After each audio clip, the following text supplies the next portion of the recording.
Mic number 3 میں اگر کوئی سوال ہو تو کر سکتے ہیں. جی برادر. السلام علیکم.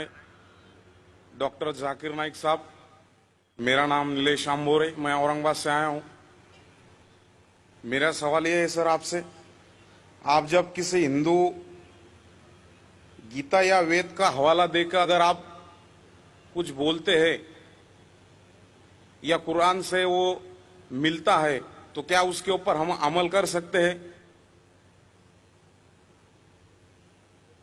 بھائی صاحب کا سوال ہے کہ جب میں گیتا کا حوالہ دیتا ہوں، وید کا حوالہ دیتا ہوں، دوسری مذہبی کتابوں کا حوالہ دیتا ہوں، جب وہ قرآن سے ملتی ہے تو کیا ہم اس کے اوپر عمل کر سکتے؟ قرآن کی بات یا وید کی بات کریں یا گیتا کی بات؟ گیتا یا وید کی؟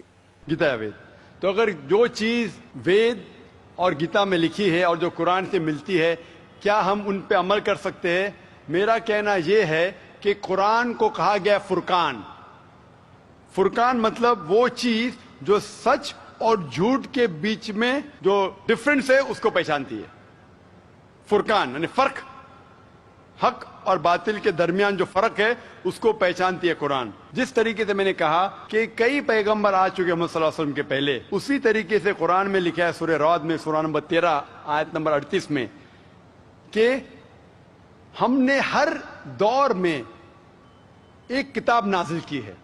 نام سے صرف 4 کتابوں کا ذکر ہے: توراہ، زبور، انجیل اور فرقان، قرآن. لیکن اس آیت کے مطابق کئی کتابیں نازل کی گئی ہے، ان کا نام سے ذکر نہیں قرآن مجید میں. لیکن جتنی بھی کتابیں قرآن مجید کے پہلے آئے وہ صرف ایک امت کے لیے تھی، ایک گروہ کے لیے تھی، اور وہ سارا پیغام محدود تھا ایک وقت کے لیے. اسی لیے اللہ سبحانہ و تعالیٰ نے، خدا نے یہ ساری کتابوں کو محفوظ رکھنے کے لیے صحیح نہیں سمجھا، کیونکہ یہ محدود تھی اس وقت کے لیے.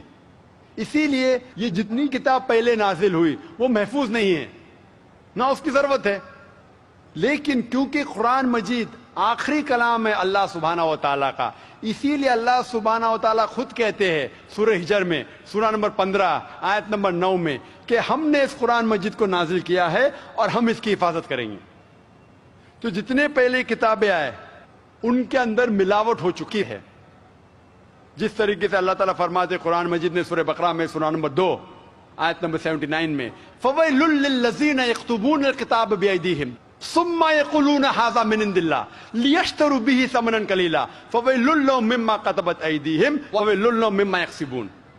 لعنت ہے ان لوگوں پہ جو لوگ کتاب اپنے ہاتھ سے لکھتے ہیں اور کہتے ہیں یہ خدا کی طرف سے ہے.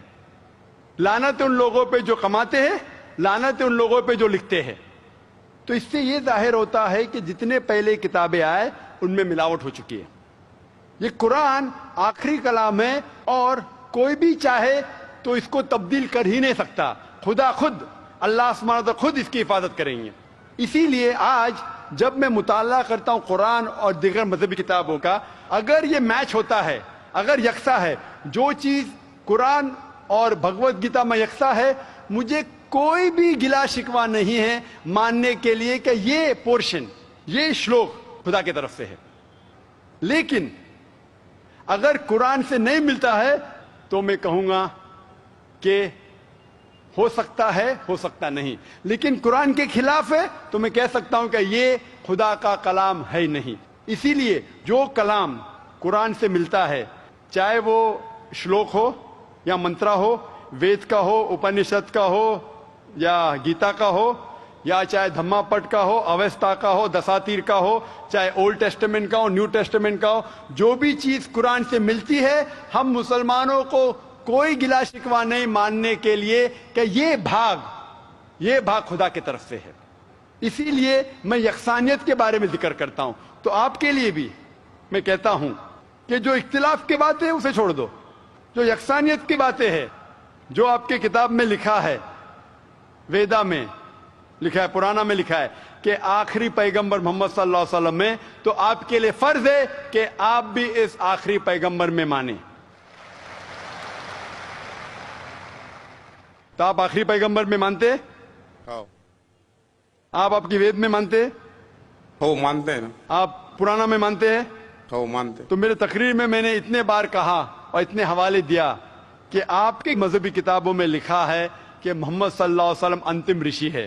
آپ کل کی پرانا پڑھیں گے تو ان کے والد کا نام لکھا ہے وشنو یاس عبداللہ، ان کے والدہ کا نام لکھا ہے سمتی آمینہ. وہ کہاں پیدا ہوئیں گے؟ سنبالا میں، مکہ میں. وہ چیف آف سنبالا میں، قریش کے خاندان میں. ساری چیزیں میں نے کہا. تو اب آپ مانتے ہیں کہ آخری پیغمبر محمد صلی اللہ علیہ وسلم ہے؟ ہو مانتے ہیں. ماشاء اللہ.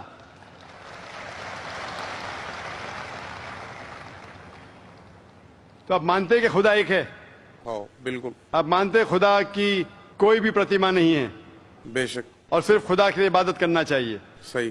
تو آپ یہ مانتے ہیں کہ خدا ایک ہے اور محمد صلی اللہ علیہ وسلم آخری پیغمبر ہے؟ ہو.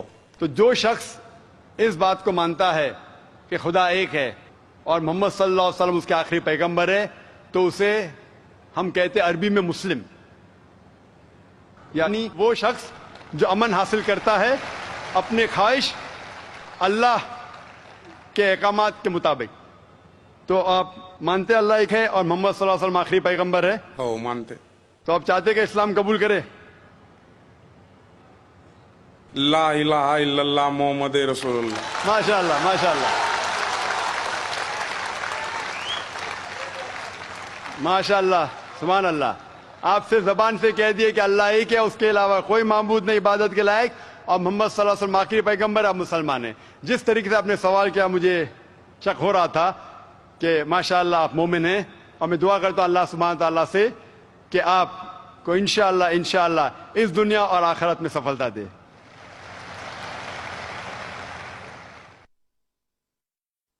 ہے آیا یورش تاتار کے افسانے سے، پاسباں مل گئے کعبے کو صنم خانے سے. خواتین میں اگر کوئی غیر مسلم خاتون ہو، کوئی غیر مسلم بہن ہو تو ان کو موقع دیا جائے.